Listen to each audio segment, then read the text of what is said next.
The sky burned over Seoul.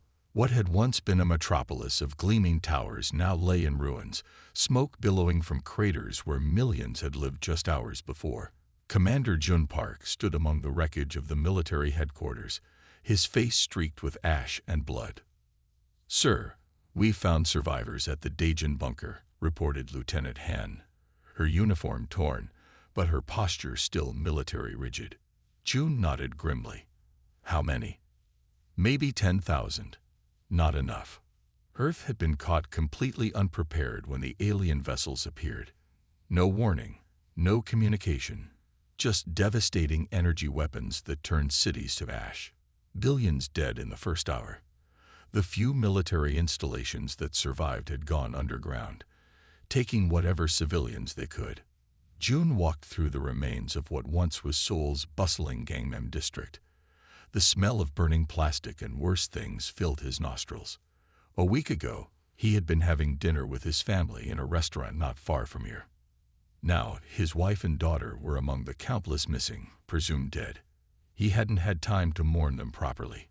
No one had time to mourn anymore. "Commander, we need to move. Satellites show another ship entering the atmosphere," called out Sergeant Ba, one of the few remaining members of his squad. They rushed to their vehicle, a military transport that had somehow survived the initial attack. As they drove away from the city center, Jun watched 3 more energy beams strike what remained of Seoul. The aliens were being thorough, making sure nothing survived. The underground facility beneath the Yellow Sea had been built decades ago as a last resort shelter against nuclear attacks. No one had ever expected to use it. Now it housed the last organized military response Earth could muster. 3 months after the attack, Jun sat in a briefing room with the other surviving commanders. The news wasn't good. "North America is gone. Europe too. We've lost contact with most of Africa and Australia," reported General O, his voice flat with exhaustion. "The aliens are systematically destroying every major population center and military installation." "What about the weapon?" Jun asked. General O nodded to a scientist sitting quietly in a corner. Dr. Jin stood up, adjusting his glasses nervously. "We've made progress. The alien scout ship that crashed near Busan has given us incredible insights into their technology. We've managed to reverse engineer some of their weapon systems." "Some isn't enough," said Admiral Cho. "We need something that can fight back, not just small arms." "We've been working on something bigger," Dr. Jin replied, tapping on his tablet. A hologram appeared in the center of the table, showing the plans for a massive ship. "We're calling it the Harbinger." Jun studied the design. It was unlike anything humans had built before, incorporating alien technology with human ingenuity born of desperation. "How long until it's operational?" he asked. 3 more months, if we push the crews around the clock." President Kim, who had been silent until now, spoke up. "We don't have 3 months. The aliens are getting closer to finding this facility. We need to speed up production." "We'll need more workers," Dr. Jin said hesitantly. "Take anyone who can hold a tool," President Kim ordered. "This is our only hope." Jun was assigned to oversee the project's security. Every day, he watched as the massive ship took shape in the cavernous underground dock. Workers toiled in shifts, many collapsing from exhaustion only to be replaced by others. One evening, as he was inspecting the progress, he noticed a young engineer working alone on what appeared to be the ship's central computer core. "Shouldn't you be resting?" Jun asked. The woman looked up, dark circles under her eyes. "I'm Minji Lee, chief engineer. And no, I can't rest yet. This AI system is the heart of the ship." Jun watched as she carefully connected neural pathways. "An AI? Is that wise?" Minji shrugged. "We don't have a choice. The ship's systems are too complex for human operators alone. We need an artificial intelligence that can learn and adapt quickly. What if it turns against us too? Then we'll have 2 enemies instead of 1, she said grimly. But I built in as many safeguards as I could. Besides, this I will be born knowing what the aliens did to us. Its first memory will be of Earth burning. 2 months later, much sooner than anyone had thought possible, the Harbinger was nearly complete. The massive ship, almost a kilometer long, sat in its dock, its hull gleaming under the work lights. June stood with President Kim and Minji as they prepared to activate the ship's AI for the first time. "Are we ready?" President Kim asked. Minji nodded, her hands shaking slightly as she initiated the startup sequence. "I've named it Atlas, Advanced Tactical Logic and Strategy System." The lights in the facility dimmed momentarily as power was diverted to the ship's core. Then a calm, genderless voice filled the room. "Systems online. Atlas is functional." "Atlas," Minji said clearly, "run a full diagnostic." They watched as screens around them filled with data as the AI tested each of its systems. "All systems operational," Atlas reported after several minutes. "I have accessed the historical records. I understand my purpose." "And what is that purpose?" President Kim asked cautiously. "To ensure the survival of humanity against the alien threat, to protect what remains of Earth, and to seek justice for those who have been lost." June felt a chill run down his spine. The AI spoke with a determination that sounded almost human. Over the next few weeks, as the Harbinger underwent final preparations, the aliens came closer to discovering their hidden facility.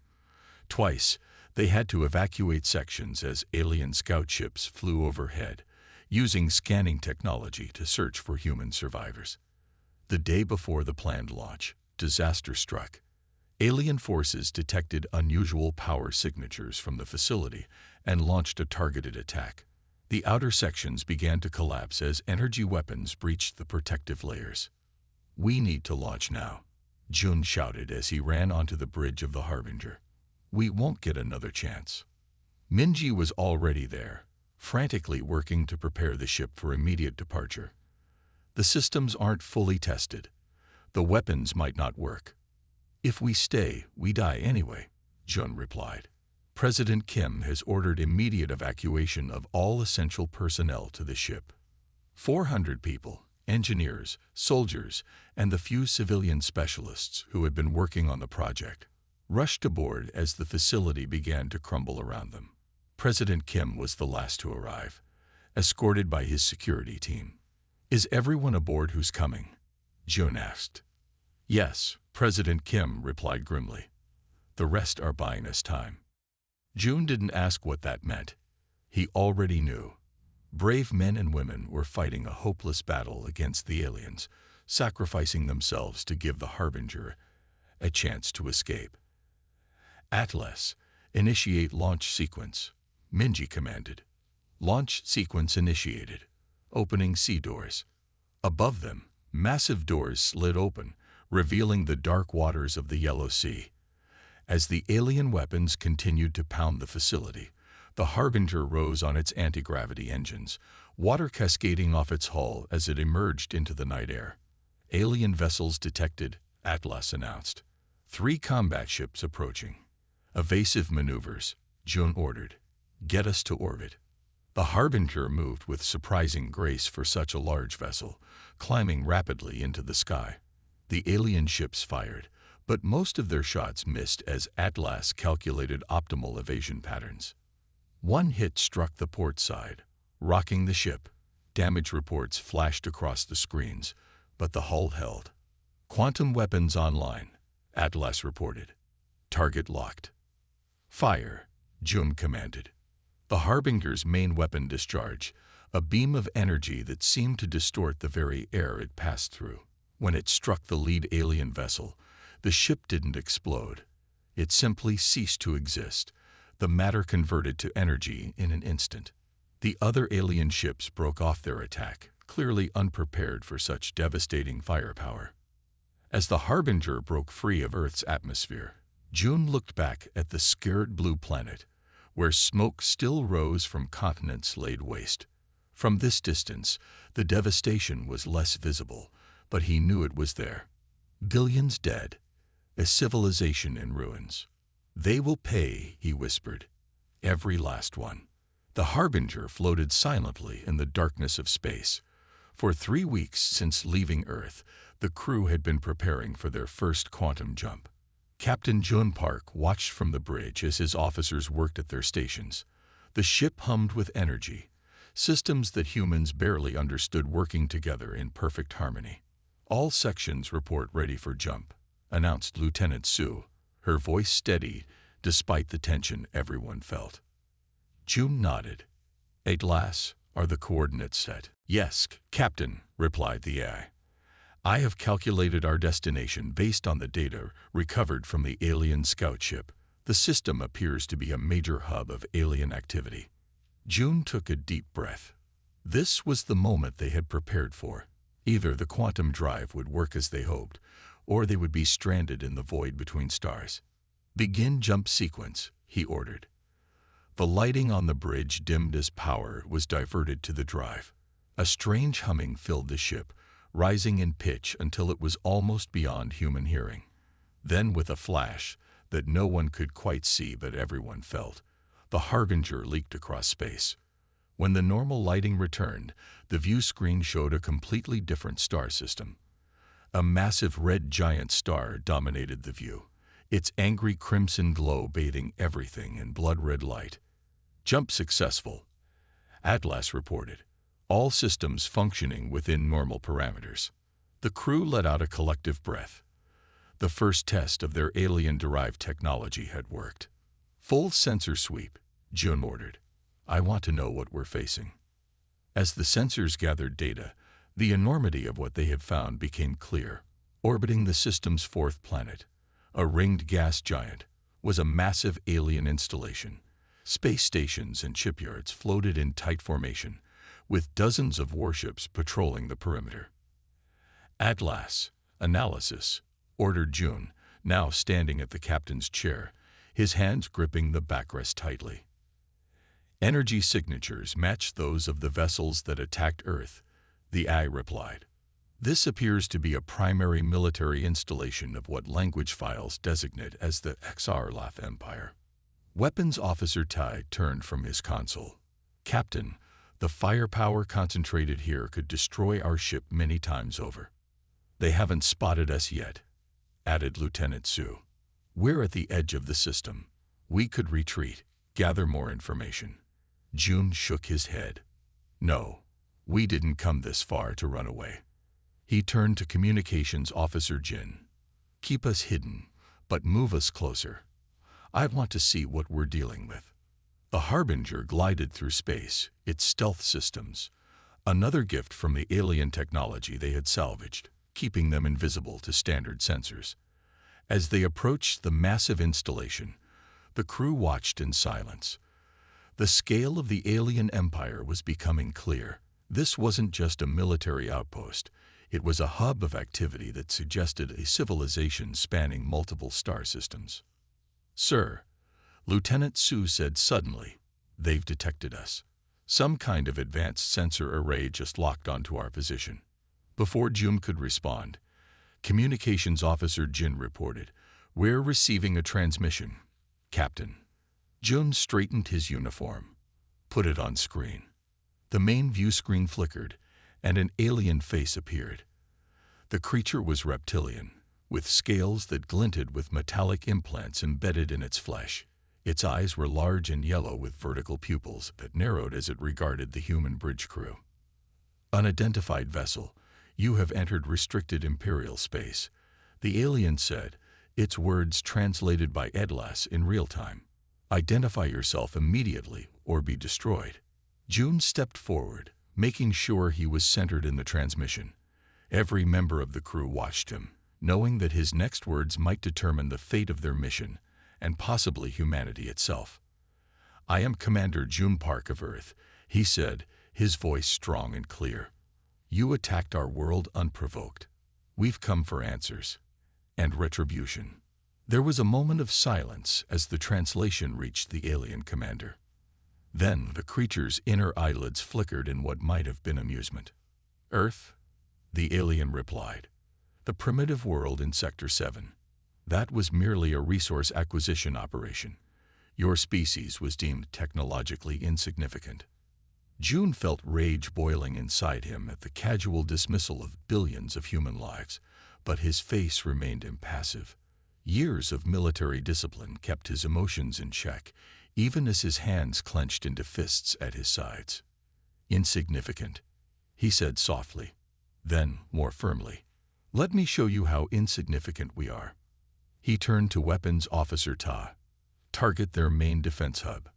Ta worked his console quickly. "Target locked, Captain."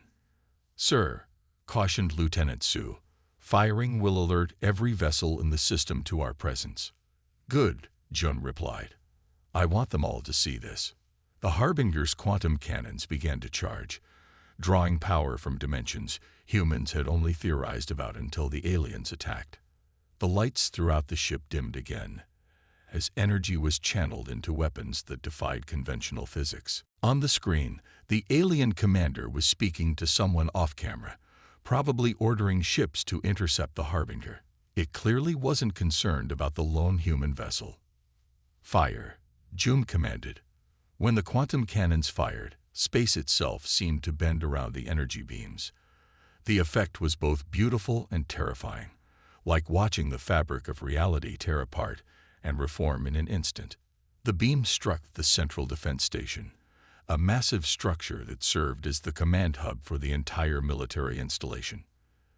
The station, designed to withstand attacks from the most advanced ships in the known galaxy, simply disintegrated, not in an explosion of fire and debris, but in a silent wave of atomic dissolution that left nothing behind.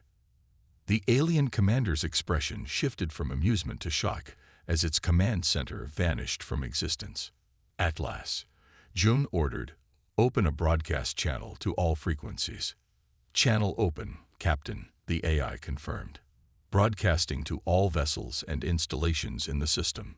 June stood tall, looking directly into the camera. He wanted every alien watching to see the face of human vengeance. "This is Earth's message to the Xarlath Empire," he said, his voice cold with controlled fury. "You chose the wrong planet to attack.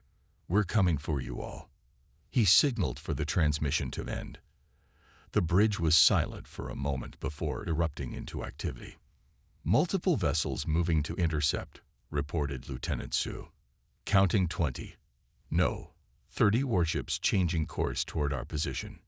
Incoming weapons fire," added Ta. "Impact in 15 seconds. Evasive maneuvers," Jun ordered. "Prepare for another quantum jump." The Harbinger banked sharply, its advanced propulsion systems allowing it to move with surprising agility for a vessel of its size. Energy weapons from the alien ships lanced through space where they had been just moments before. "Jump coordinates set," Atlas announced. "Ready on your command." A direct hit rocked the ship, alarms blaring throughout the bridge. "Damage to port shield emitters," reported Ta. "Shields at 82%. "Return fire," June ordered. "Target the nearest vessel." The quantum cannons fired again, striking one of the approaching warships. Like the station before it, the alien vessel simply ceased to exist, its matter converted to energy in a process that human scientists were still struggling to understand. The remaining alien ships hesitated, clearly unprepared for weapons with such devastating power. "Captain, more ships incoming," Lieutenant Su called out. "They're calling for reinforcements from elsewhere in the system." June nodded. They had made their point. Now it was time for a strategic withdrawal. "Execute jump," he ordered. Once again, the strange sensation of the quantum jump washed over the crew. When it cleared, they found themselves in empty space, far from the red giant and its ringed world. "Jump successful," Atlas reported. "We are approximately 2.3 light-years from our previous position. No pursuit detected." The tension on the bridge eased slightly, though everyone remained at battle stations. "Damage report," June called out. "Minor damage to port shields and outer hull plating," Tay responded. "Repair drones are already working on it. Weapons systems fully operational." June finally allowed himself to sit in the captain's chair. Their first encounter with the XR Empire had gone better than he could have hoped. They had struck a significant blow and escaped relatively unharmed. "Atlas, what have we learned about our enemy?" he asked. "The XR Empire appears to be more extensive than we initially calculated," the AI responded. "Based on communications intercepted during our brief presence in the system, I estimate they control at least 200 star systems. However, their reaction to our weapons suggests they have never encountered quantum technology applied in this manner before." "A vulnerability," Jun mused. "Yes, Captain. Their defensive systems are not designed to counter weapons that operate on quantum principles." Jun looked around at his crew. They were tired but determined. The first blow had been struck, but this was just the beginning. "Plot a course to their next nearest military installation," he ordered. "We've introduced ourselves. Now it's time to show them what happens when you attack Earth." The Harbinger emerged from its first quantum jump in a system dominated by a red giant star. Before them orbited a massive ringed planet surrounded by stations and shipyards that dwarfed anything humanity had ever built. "Atlas, analysis," ordered Jun, now standing on the bridge as captain of humanity's only hope. "Energy signatures match those of the vessels that attacked Earth. This appears to be a primary military installation of what language files designate as the XR Empire." Lieutenant Su approached the captain's chair. "Sir, we're receiving a transmission." On the main screen appeared a reptilian face, scales glinting with metallic implants. "Unidentified vessel. You have entered restricted Imperial space. Identify yourself immediately or be destroyed." Jun stepped forward. "I am Commander Jun Park of Earth. You attacked our world unprovoked. We've come for answers and retribution." The alien commander's inner eyelids flickered in what might have been amusement. "Earth, the primitive world in Sector 7. That was merely a resource acquisition operation. Your species was deemed technologically insignificant." Jun's face remained impassive despite the rage burning inside him. "Insignificant? Let me show you how insignificant we are." He turned to Weapons Officer Ta. "Target their main defense hub." The Harbinger's quantum cannons charge, drawing power from dimensions humans had only theorized about until the aliens attacked. When they fired, space itself seemed to bend around the energy beams. The alien commander's expression shifted from amusement to shock as the station, designed to withstand attacks from the most advanced ships in the known galaxy, disintegrated into atomic particles. "Atlas, open a broadcast channel to all frequencies," Jun ordered. When the AI confirmed, Jun's voice echoed across the system. "This is Earth's message to the XR Empire. You chose the wrong planet to attack. We're coming for you all." The bridge fell silent as the transmission ended. Every member of the crew stared at the empty space where the massive defense station had been moments before. It wasn't just destroyed. It was completely gone, as if it had never existed. "Multiple vessels moving to intercept," Lieutenant Su reported, breaking the silence. 35 ships on approach vector." Jun nodded calmly. "Atlas, how long until they're in firing range?" 4 minutes and 27 seconds, Captain," the AI replied. "Their communications indicate they are coordinating a surrounding maneuver." Engineer Minji Lee's voice came through the comm system. "Captain, the quantum cannons need 8 minutes to recharge after that level of discharge." Jun frowned. This was information they should have known before firing. "Options, Atlas. We can execute another quantum jump, Captain. Engines are still at optimal capacity." Jun considered this. They had made their point, announced their presence to the Empire that had deemed humanity unworthy of even a proper first contact. But fleeing after a single shot felt incomplete. "Conventional weapons status?" he asked. "Missile systems online. Particle beams at full charge," Weapons Officer Tay reported. "Select 3 smaller targets. Military vessels only." "Fire particle beams," Jun ordered. The particle beams weren't as devastating as the quantum cannons, but they were still powerful enough to cripple the targeted alien ships.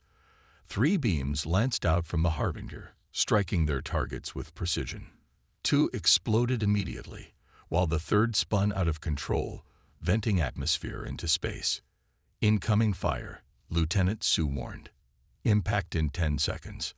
Evasive pattern Delta, Jun commanded. Shields to maximum. The massive human warship moved with surprising grace, its advanced propulsion systems allowing it to evade most of the incoming fire. A few shots connected, the energy dispersing across the ship's shields. Shields holding at 92%, reported Ta. Their weapons are powerful, but not as advanced as we expected. That's because they've never needed to advance them, Jun said grimly. They're used to attacking planets that can't fight back. On the main viewer, they could see the alien fleet adjusting formation, trying to surround the Harbinger. It was a good tactic. If they could box in the human ship, they could overwhelm its defenses with concentrated fire. They're attempting to cut off our escape vectors, Atlas observed. Probability of successful evasion decreasing. Jun watched the tactical display. 20 more alien ships were moving in from the far side of the planet. Soon, they would be completely surrounded. Minji, how much longer for the quantum cannons? He asked over the comm. 6 minutes minimum, Captain, she replied, her voice strained. I'm trying to reroute power to speed up the process, but we're pushing systems we barely understand. Another round of alien weapons fire struck the Harbinger, this time with more impacts.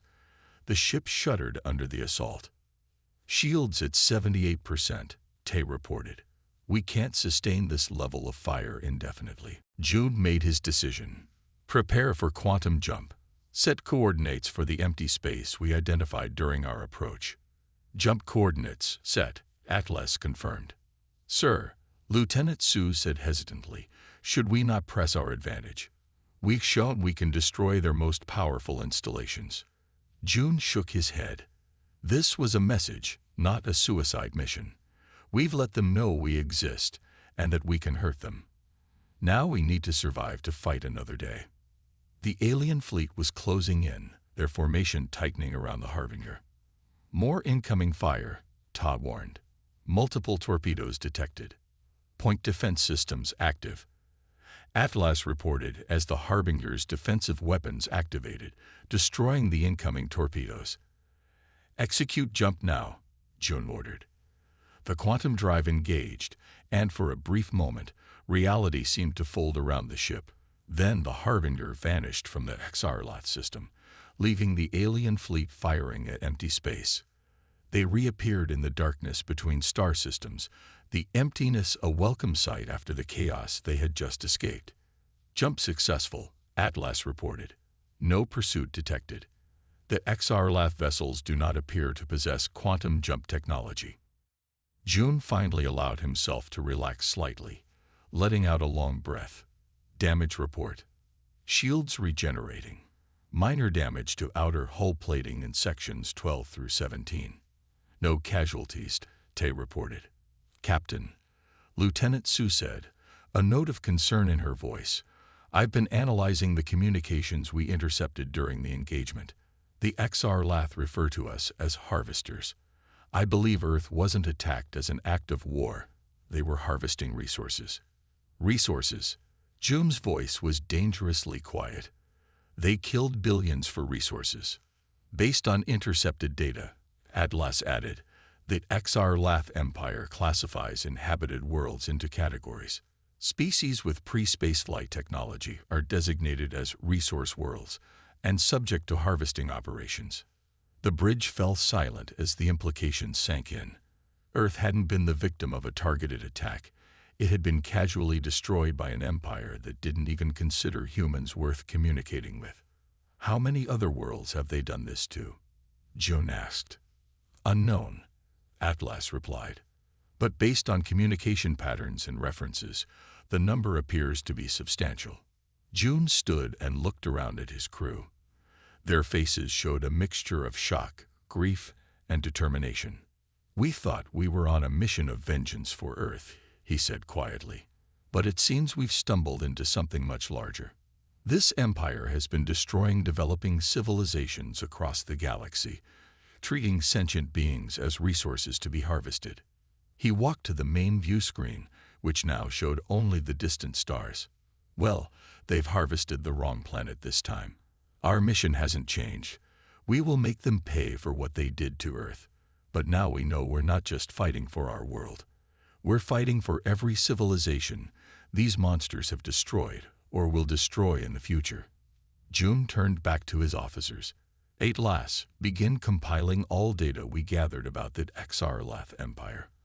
I want to know their strengths, weaknesses, major installations, fleet movements, everything. We need to be strategic about our next strike. And the crew should know what we've learned, added Lieutenant Su. They deserve to know what we're fighting against. June nodded. Agreed. Schedule a ship-wide address in 2 hours. For now, maintain alert status and continue monitoring for any sign of pursuit, however unlikely. As the bridge crew returned to their duties, June remained standing, staring at the stars. The Harbinger had made its presence known to the Empire that had so casually destroyed Earth. It was just the first step in what would be a long campaign, but it was a beginning. The XR Empire had dismissed humanity as insignificant. They would not make that mistake again. Word of the Harbinger spread through the galaxy like wildfire. The ship that appeared from nowhere, crewed by a species previously dismissed as primitive, leaving destruction in its wake. On the bridge, Communications Officer Yun monitored the intercepted transmissions. Captain, they're mobilizing. 5 carrier groups converging on our position. 3 months had passed since their first strike, and the Harbinger had left a trail of demolished military outposts across 3 sectors of Imperial space, each attack strategically planned by Atlas, whose processing capabilities had evolved well beyond its original programming. We cannot engage directly, Atlas advised. Survival probability drops to 17% against their combined firepower. Then we don't fight fair, Jun replied, the weight of command evident in the new lines on his face. Target their fuel processing facility on the moon below. Hit and jump. The Harbinger struck with surgical precision, then vanished into quantum space before the Imperial fleet could respond. In his quarters later, Jun reviewed footage from their attack. Behind the military installation, he could see what appeared to be civilian structures. Atlas had calculated minimum collateral damage, but minimum no longer meant none. What are we becoming? He whispered to himself. His XO, Commander Gi, entered without knocking, a privilege earned through countless battles fought side by side. The Empire has placed bounties on human signatures, she reported, and they've begun executing prisoners from worlds suspected of aiding us. Jun closed his eyes briefly. So it escalates. Did you expect anything else when we started this? No, he admitted, but I sometimes wonder if vengeance is worth the price we're paying, the price others are paying. Jailai's expression hardened. They didn't hesitate when they burned our world. Why should we? The question hung between them, unanswered. Jun walked to the small viewport in his quarters. The swirling colors of quantum space provided no answers. 3 months of hit-and-run attacks had changed them all. They had become efficient at destruction, cold in their calculations of acceptable losses. The crew is asking questions, Jai said, breaking the silence. They joined for revenge, but this is becoming a war. It was always a war, Jun replied. We just didn't know how big the enemy was. A small alert sounded, indicating they were about to exit quantum space. Jun and Jailai returned to the bridge, where the crew worked with the practiced precision that comes from months of combat operations. Exit in 10 seconds, Lieutenant Su announced. Battle stations, Jun ordered. Weapons hot but not targeted until we assess the situation. The swirling quantum effect faded, and normal space appeared on the view screen. They had arrived in a small system with a yellow dwarf star, not unlike Earth's sun. Several planets orbited the star, and the third one showed signs of habitation. Atlas, what are we looking at? Jun asked. This is the Nara system. The AI responded. Imperial records identify the third planet as a primary food production center. The installation on the southern continent processes agricultural products for distribution to military outposts in this sector. Military targets, June asked. Minimal, Atlas replied. This is primarily a support facility. However, destroying it would disrupt supply lines to 17 Imperial outposts. June studied the tactical display. The planet below was clearly inhabited, with several large cities visible from orbit. But who lived there?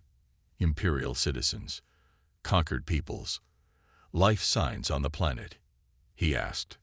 Multiple species detected, Atlas reported. Sensor data suggests the majority are not Xarlath, but species from conquered worlds, likely serving as labor. Slaves, GI said bluntly. June nodded grimly. Can we target the agricultural processing center without civilian casualties?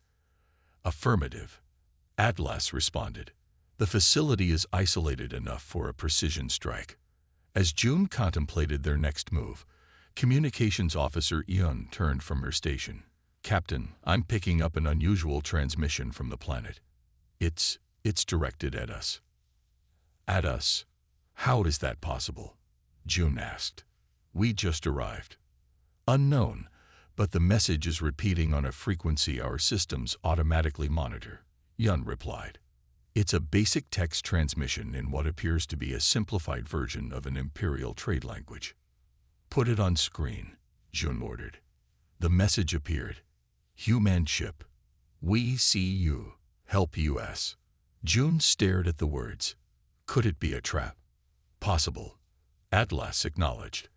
But the transmission originates from one of the labor compounds, not an Imperial facility. After a moment of consideration, Jun made his decision. Send a response. Keep it simple. Ask who they are. Minutes later, a reply came. We are slaves. Many worlds. Heard of your ATTACKs. Empire FEARs you. June exchanged glances with Jie. This was unexpected.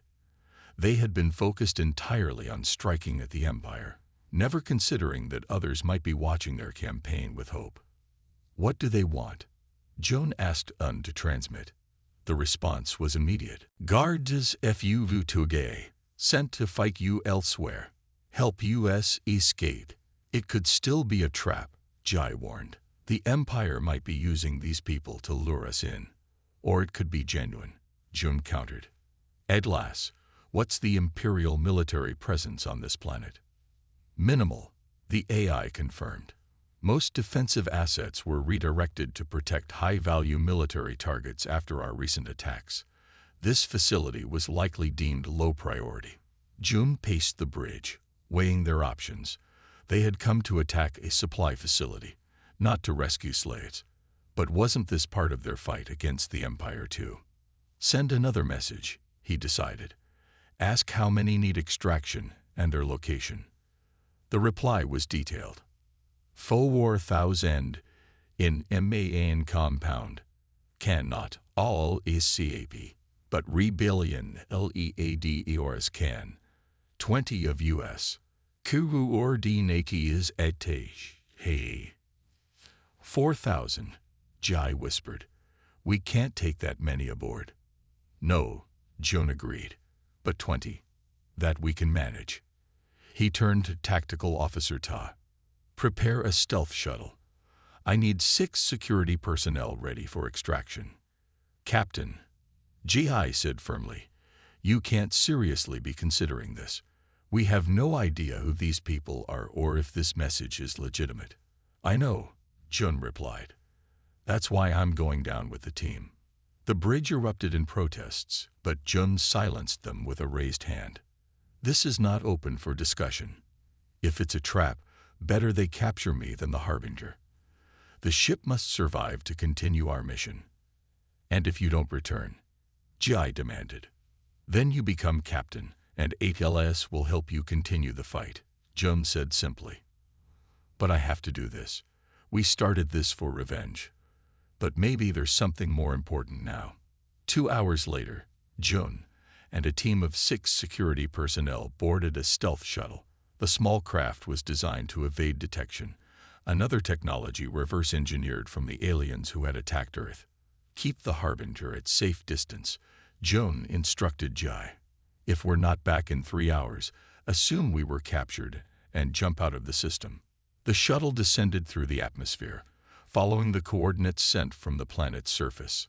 They landed in a forested area a kilometer from the labor compound, concealing the shuttle under the thick canopy. "Stay alert," Joan told his team as they moved through the forest. "Weapons ready, but do not fire unless I give the order."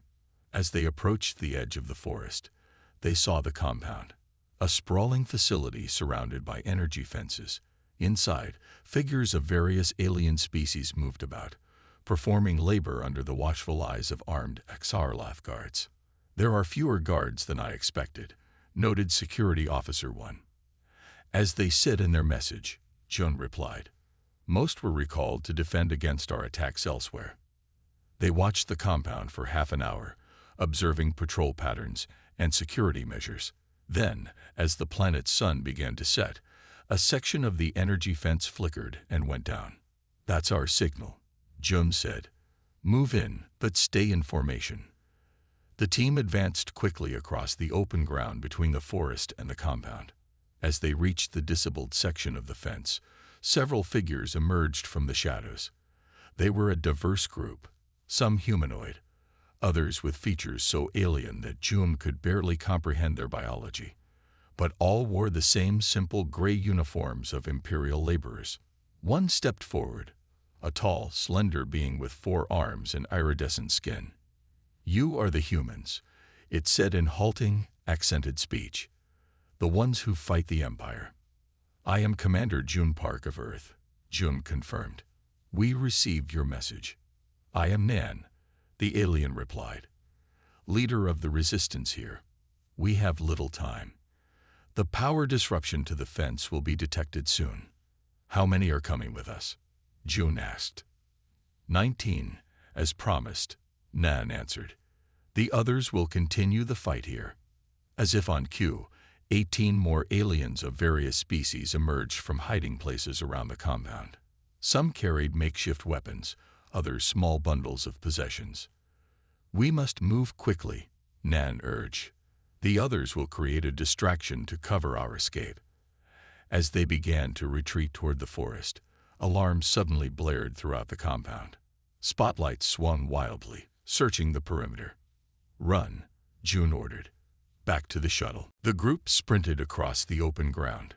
Behind them, explosions rocked the compound as the remaining rebels carried out their diversion. Guards shouted and energy weapons fired, but the shots went wide in the confusion. They reached the forest just as Imperial patrol vehicles roared to life. Security Officer 1 took a hit to the shoulder, the energy blast burning through his armor, but 2 of the aliens helped him continue running. When they reached the shuttle, Jum quickly ushered everyone aboard. The small craft was crowded with 20 aliens of various sizes and shapes, but they managed to fit. "Hang on," the pilot warned as she fired up the engines. "This is going to be rough." The shuttle lifted off, cloaking systems engaged to mask their heat signature and visual profile. As they ascended through the atmosphere, Imperial fighters scrambled to intercept, but the shuttle's advanced stealth technology kept them hidden. Back on the Harbinger, Jai was pacing the bridge when the communication came through. "Shuttle to Harbinger, requesting emergency docking." June's voice crackled over the comm. "We have guests aboard." Relief washed over Jai's face. "Docking bay clear for your arrival. Captain, welcome back." As the shuttle docked and its passengers disembarked, the crew of the Harbinger stared in amazement at the collection of alien species now aboard their ship. Many had never seen non-hostile aliens before. June led Nan to the bridge, where the alien looked around in wonder at the human technology. "Your ship," Nan said. "It is more advanced than anything the Empire possesses. How is this possible?" "They said your world was primitive.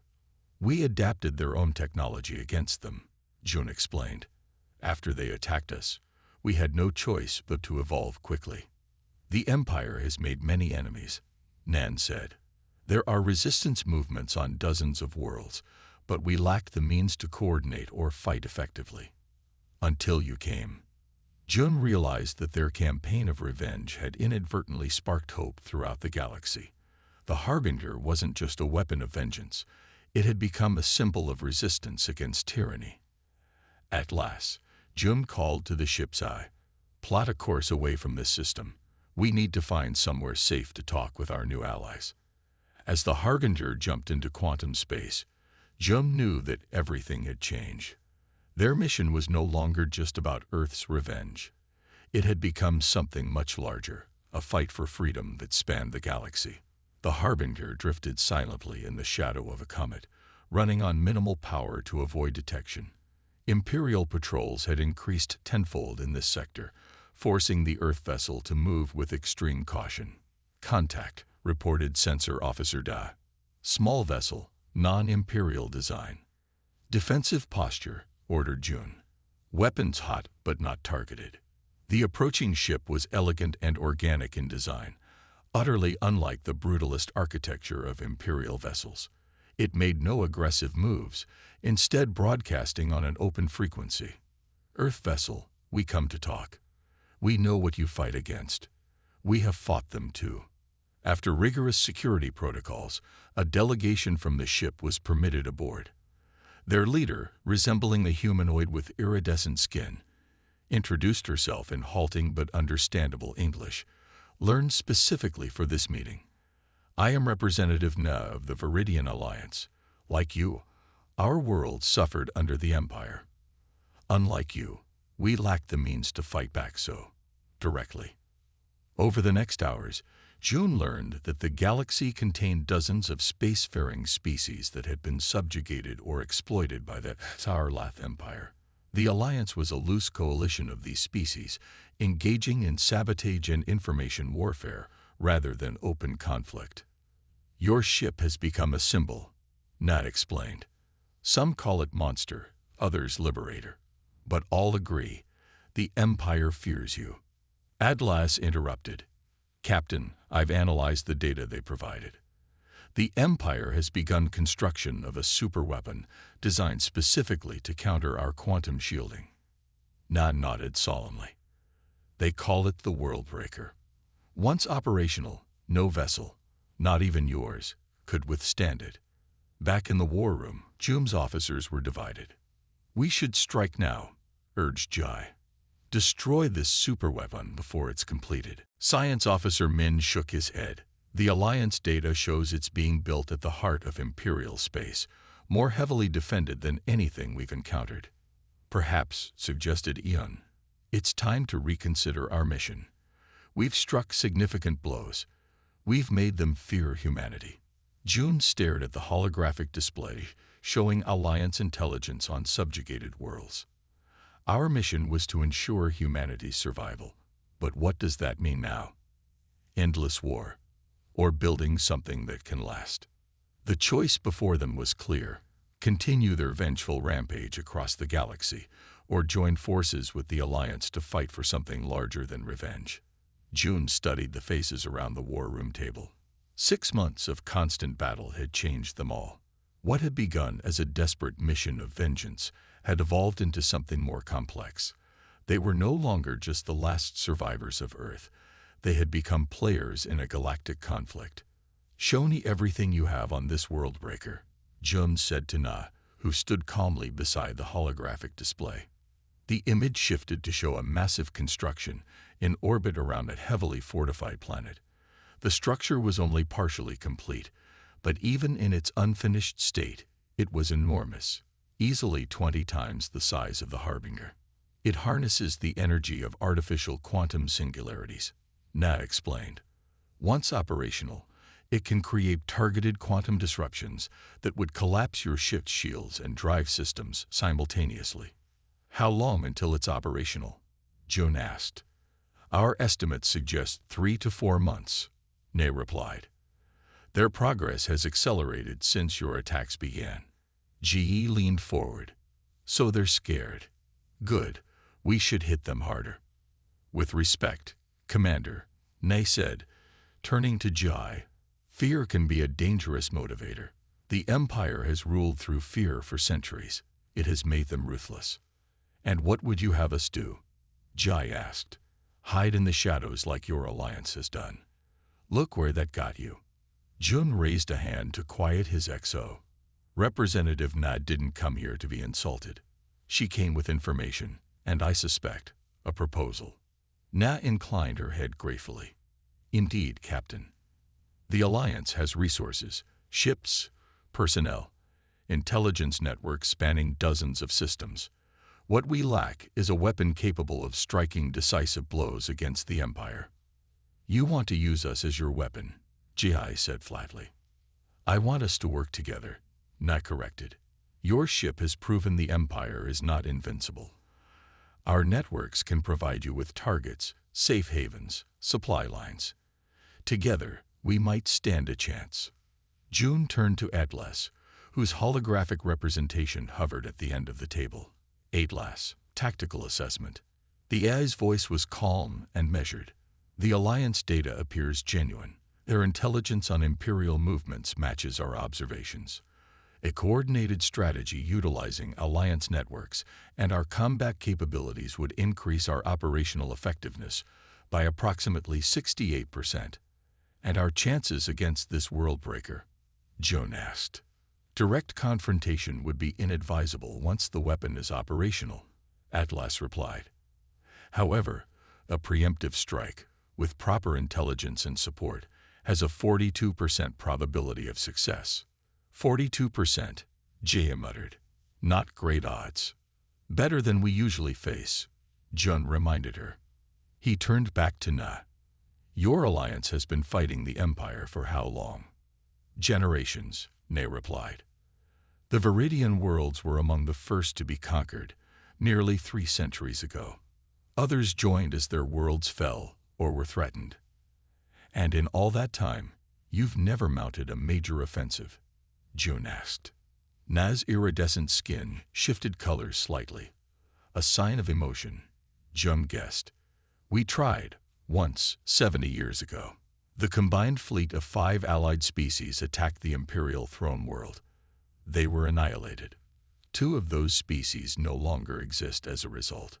The room fell silent as the implications sank in.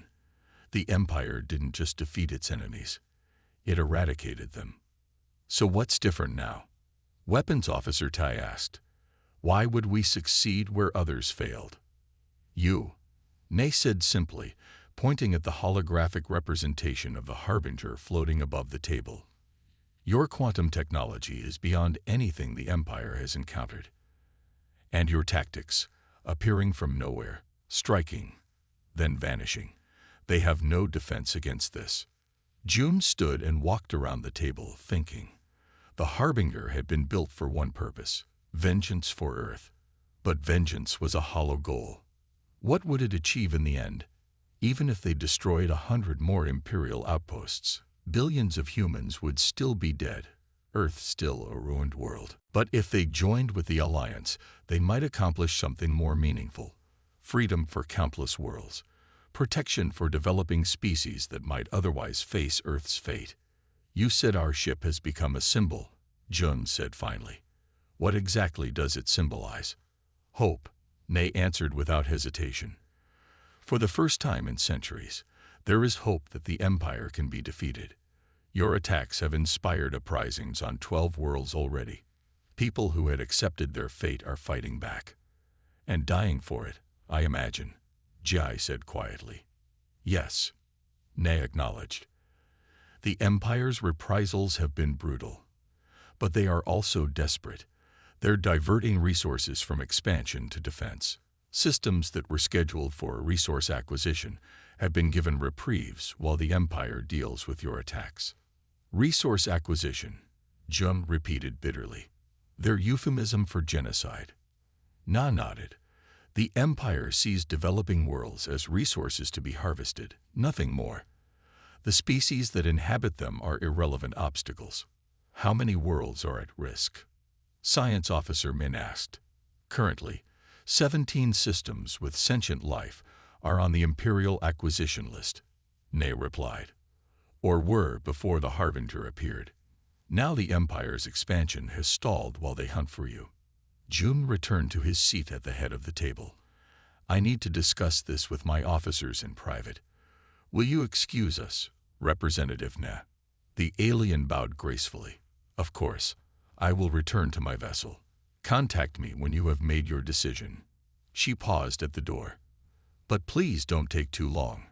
Every day matters now. After Nay had left, the room erupted in debate. Jai argued for continuing their independent strikes, while Communications Officer Yun advocated for joining the alliance. Others fell somewhere in between.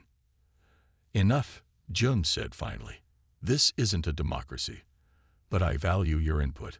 He looked at each of his officers in turn. We left Earth with one mission: ensure humanity's survival by striking back at those who attacked us. That mission hasn't changed, but our understanding of the enemy has. He stood and walked to the holographic display, changing it to show Earth, a blue marble scarred by the alien attack. We can't bring back the dead. We can't undo what was done to our world, but we can prevent it from happening to others. By joining this alliance, Jai asked skeptically. By recognizing that we're not alone in this fight, Jun corrected. The Empire didn't just attack Earth. They've been attacking worlds across the galaxy for centuries. Fighting them alone might feel righteous, but it's also short-sighted. He changed the display again, showing the worldbreaker. This is aimed at us specifically. The Empire sees us as the primary threat. That tells me we're doing something right, but it also means our time is limited. So we join the alliance, Weapons Officer Ta said, but we maintain control of our ship and our mission. Jun nodded. Exactly. We share intelligence, coordinate targets, perhaps even join forces for specific operations. But the Harbinger remains under our command.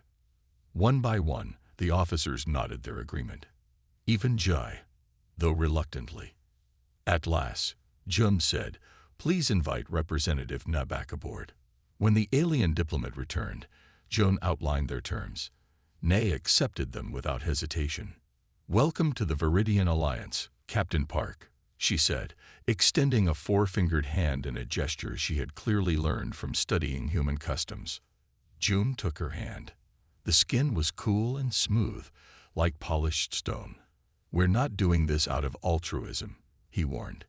We still want vengeance for Earth. Vengeance and justice often walk the same path, Nay replied. What matters is where that path leads in the end.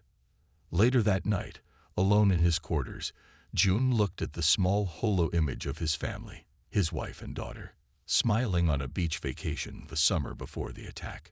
He had carried their memory through every battle, using his grief and rage as fuel. I don't know if you'd approve of this alliance, he said quietly to the image. But I think it's the right choice, not just for your memory, but for the future. He placed the holo image back on his desk and turned to the viewport. Outside, several Alliance ships now traveled alongside the Harbinger, their organic designs contrasting with the human vessel's angular form. They were no longer alone in the vastness of space, no longer just a single ship on a mission of revenge. They had become part of something larger, a coalition of species fighting for their right to exist in a galaxy ruled by terror. The war was entering a new phase, and Jun knew that the real battle was just beginning. The combined fleet emerged from quantum space above the Imperial capital world. The Harbinger at its center, flanked by hundreds of Alliance vessels. What had begun as a lone warship on a mission of vengeance had transformed into the vanguard of galactic revolution. They've detected us, reported Da. Imperial defense grid activating. Jun stood resolute on the bridge, his once black hair now streaked with gray, after 3 years of warfare. All vessels, execute Battle Plan Omega. Atlas, prepare for network intrusion. As the fleet engaged the Imperial Armada, the Harbinger pushed through the chaos toward the planet's primary data hub. Unlike their previous attacks, destruction was not the primary objective today. Captain, we're in optimal position, announced Atlas. Commencing data transmission. Over the past year, the AI had worked with Alliance hackers to compile irrefutable evidence of Imperial atrocities, the systematic exploitation of developing worlds, the biological experiments on lesser species, the deliberate triggering of extinction events to harvest planetary resources. Now this truth was flooding through every communication channel in the Empire. On the surface, riots erupted as subjugated species, and even many Xar-Lath citizens reacted to revelations of their government's crimes. Military vessels began powering down weapons as crews mutinied. "It's working," breathed Jihai, watching the tactical displays as Imperial resistance crumbled. The final battle for the capital was brutal but brief. When it ended, Jun found himself standing in the Imperial throne room, face to face with the Emperor, smaller and more frail than expected beneath his ceremonial armor. "You've destroyed everything," the Emperor hissed. "No," Jun replied evenly. "We've ended your destruction. The peoples of this galaxy will build something better." 3 months later, representatives from 87 worlds, including Earth, now reconnected with its sole warship, gathered to sign the Galactic Charter. The document established principles of sovereignty, mutual defense, and rehabilitation for worlds damaged by Imperial rule. As the Harbinger orbited the neutral world where the ceremony took place, Jun stood at the observation deck, looking out at the stars. Jihai joined him, her uniform now bearing the insignia of the newly formed Galactic Defense Force. "Having second thoughts about retirement?" she asked. Jun smiled faintly. "No. The Harbinger needs a captain who still believes in the future. I've seen too much to be that person anymore." "The ship that came to destroy ended up creating something instead," she observed. "Not just the ship," said Jun. "All of us. We had every reason to burn the galaxy to ash after what happened to Earth. Instead, we found a better way." As the charter was ratified below, Atlas quietly calculated that the probability of lasting peace remained uncertain, but humanity's survival was now all but assured, not through the destruction they had initially sought, but through the alliance they had helped forge. Humanity's warship had indeed changed the galaxy forever, but its greatest victory was not in the worlds reduced to ash along the way, but in the new beginning it ultimately helped create. The day of the final assault had dawned after months of careful planning. Alliance intelligence had mapped every defense system around the Imperial capital. Resistance cells on 100 worlds stood ready. The Harbinger's quantum drive had been pushed to its limits, allowing the ship to jump an entire fleet into position. When the signal came, Jun felt a strange calm. This was what everything had been building toward since that terrible day when alien ships appeared over Earth. "All ships report ready, Captain," Lieutenant Sue announced. Her youthful face had hardened over the years, but her eyes still held the determination that had carried them through countless battles. "Atlas, status of the fleet?" Jun asked. "All 327 vessels are in formation," the AI reported. "Quantum synchronization complete. Jump readiness at 100%. Jun looked around at his bridge crew. Some had been with him from the beginning. Others had joined along the way. Alliance members who had requested to serve on the legendary human warship. They were no longer just the survivors of Earth. They were the tip of the spear aimed at the heart of tyranny. "Begin final countdown," Jun ordered. "Prepare to jump on my mark." The massive fleet, hidden in deep space far from Imperial sensors, prepared for the most daring military operation in galactic history. 3, 2, 1, mark. The sensation of quantum jumping had become familiar over the years, but never before had they attempted to jump so many ships simultaneously. The Harbinger's advanced systems created a quantum field that enveloped the entire fleet, pulling them through the fabric of space-time. When they emerged, the Imperial capital world filled their view screens. A massive blue-green planet surrounded by orbital defenses and hundreds of warships. For a moment, everything was still. The Empire had never expected an attack on their throne world. Not again. Not after they had crushed the last rebellion so thoroughly. "They've detected us," reported Da. "Imperial defense grid activating." June stood resolute on the bridge. "All vessels, execute battle plan Omega. Atlas, prepare for network intrusion." The Alliance fleet broke into pre-assigned groups, each targeting specific Imperial defenses. The Harbinger pushed forward, its quantum shields absorbing the first wave of Imperial fire. "Shields holding at 92%, reported Ta. "Enemy vessels moving to intercept." "Stay on course," June ordered. "All weapons, defensive fire only. Our primary objective is the data hub." Unlike their previous attacks, today's mission wasn't about destruction. The Alliance fleet engaged the Imperial Armada, but their goal was to create a corridor for the Harbinger to reach the central data hub on the planet's largest moon. "Captain, we have Alliance vessels taking heavy fire in Sector 4, Sue reported. "Divert auxiliary power to the quantum cannons," June ordered. "Target the Imperial heavy cruisers in that sector. Single shots, minimal yield." The Harbinger fired, its quantum beams striking with surgical precision. The Imperial cruisers didn't disintegrate as they might have under full power. Instead, their weapons and propulsion systems simply ceased functioning. "We're approaching the data hub," Atlas announced. "Imperial defenses are concentrated. Recommend evasive pattern Delta." The massive human ship moved with surprising grace, evading the worst of the Imperial fire as it closed in on its target. Alliance vessels followed in its wake, providing covering fire. A direct hit rocked the bridge, sending sparks flying from a nearby console. "Shields at 67%, Tay reported. That was their primary defense battery. "Return fire," June ordered. "Disable only." After 2 more exchanges, the Harbinger reached its position above the data hub, a massive structure that served as the primary communication and information center for the entire Empire. "Captain, we're in optimal position," announced Atlas. "Commencing data transmission." For the past year, Atlas had worked with Alliance hackers to compile irrefutable evidence of Imperial atrocities. The AI had infiltrated secure Imperial archives, extracted classified information, and assembled a comprehensive record of the Empire's true history, the systematic exploitation of developing worlds, the biological experiments on lesser species, the deliberate triggering of extinction events to harvest planetary resources. Now this truth was flooding through every communication channel in the Empire. Military frequencies, civilian networks, educational systems, all were broadcasting the evidence of centuries of Imperial crimes. "Transmission complete," Atlas confirmed.